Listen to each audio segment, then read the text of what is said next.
Bonsoir et bienvenue au Journal du Soir sur Télé Liban.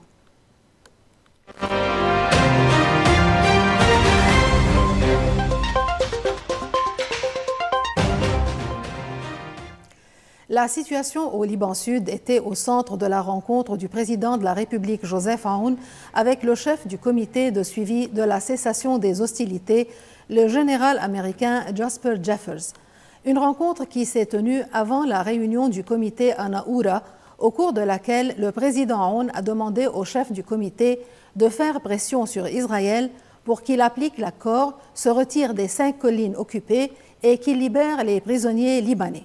Une libération qui s'est concrétisée ce soir puisque 5 prisonniers ont été réceptionnés par la Croix-Rouge au point de passage de Naoura.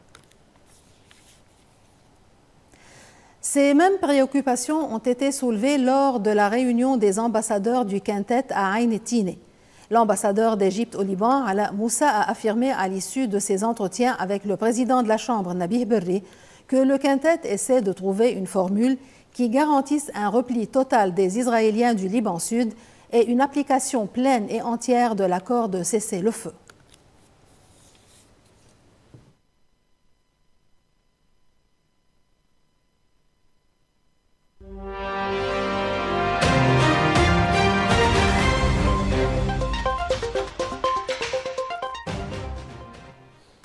L'armée israélienne a annoncé avoir mené dans la nuit des frappes aériennes contre des sites militaires dans la province de Daraa, au sud de la Syrie. Selon l'Observatoire syrien des droits de l'homme, au moins 17 raids ont été signalés. Cette nouvelle série de frappes israéliennes marque une escalade supplémentaire dans un contexte syrien profondément marqué par une situation humanitaire alarmante. L'ONU a lancé ce mardi un appel pressant pour mettre fin aux souffrances des populations civiles dans l'ouest du pays, en proie à une flambée de violence qui a déjà coûté la vie à plus de 1000 personnes, principalement issues de la communauté alawite. Lors d'un briefing à Genève, le porte-parole du Haut-Commissariat des Nations Unies aux droits de l'homme, Thabit Al-Khitan, a reconnu que le bilan réel est probablement bien plus élevé.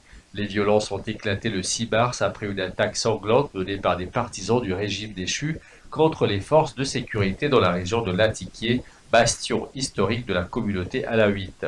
En représailles, plusieurs villages alaouites ont été pris pour cible. Des familles entières, y compris des femmes et des enfants, ont été exécutées après avoir été identifiées comme appartenant à la communauté alaouite. Face à cette situation, l'ONU appelle les autorités syriennes à intégrer les factions armées dans les structures militaires de l'État, conformément au droit international, et à garantir que les responsables des violations des droits de l'homme soient traduits en justice. Parallèlement, un tournant politique majeur est négocié en Syrie. Un accord historique a été signé entre le gouvernement syrien et l'administration autonome kurde du nord et de l'est du pays.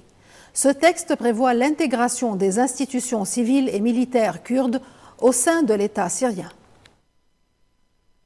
Le président par intérim Ahmad Shara et le chef des forces démocratiques syriennes Mazloum Abdi ont signé un texte prévoyant l'intégration de toutes les institutions kurdes dans l'administration centrale syrienne. L'accord a été accueilli par des scènes de liesse dans plusieurs villes du nord de la Syrie.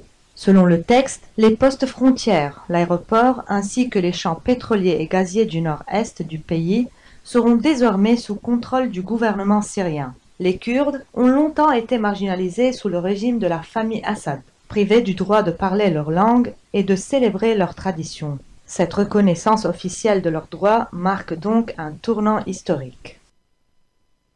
L'Arabie saoudite, le Qatar et la Jordanie ont condamné la décision d'Israël de couper l'approvisionnement en électricité de la bande de Gaza, dévastée par plus de 15 mois de guerre, exhortant la communauté internationale à prendre des mesures. Le ministère saoudien des Affaires étrangères a condamné dans les termes les plus forts l'utilisation par les autorités d'occupation israéliennes d'une punition collective contre les Palestiniens de la bande de Gaza en coupant l'électricité dans la région, selon un communiqué. Le Qatar, pays médiateur entre Israël et le Hamas, a lui aussi fermement condamné la coupure électrique dans la bande de Gaza, considérant qu'il s'agissait d'une violation flagrante du droit humanitaire international selon un communiqué du ministère des Affaires étrangères. De son côté, la Jordanie a appelé dans un communiqué la communauté internationale à assumer ses responsabilités et à obliger Israël à rétablir l'électricité dans la bande de Gaza. Israël a débranché dimanche l'unique ligne électrique qui fonctionnait encore avec Gaza et alimentait la principale usine de dessalement d'eau du territoire palestinien Adel el-Balah pour accroître la pression sur le Hamas avant des pourparlers au Qatar.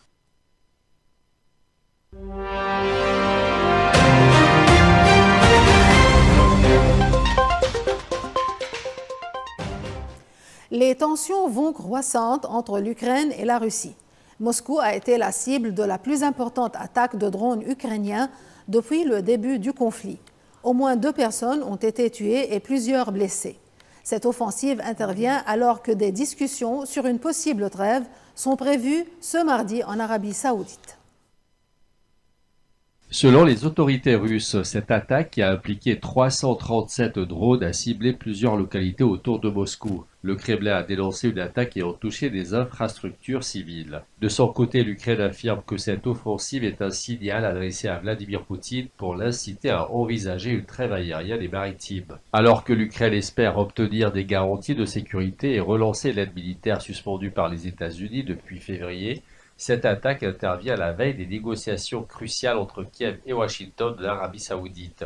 Le prince héritier saoudien Mohammed Ben Salman a rencontré le président ukrainien Volodymyr Zelensky à Jeddah avant les entretiens prévus avec les délégations américaines, et Jeddah accueille des négociations avec des responsables américains visant à trouver une solution pour mettre fin à la guerre entre l'Ukraine et la Russie qui dure depuis 3 ans. Ben Salman s'est également entretenu avec le secrétaire d'État américain Marco Rubio. Il s'agit de la première rencontre entre des responsables américains et ukrainiens depuis la visite controversée de Zelensky à la Maison-Blanche le mois dernier. C'est ouverte à San Isidro, en banlieue de Buenos Aires, le procès marathon de 7 professionnels de santé pour des négligences ayant entraîné la mort de Diego Maradona, décédé en 2020 à l'âge de 60 ans. La justice argentine a commencé à juger les causes de la mort de Diego Maradona en 2020 avec l'audience préliminaire du procès d'une infirmière de l'équipe médicale dans l'attente du procès principal de 7 particiens en mars prochain.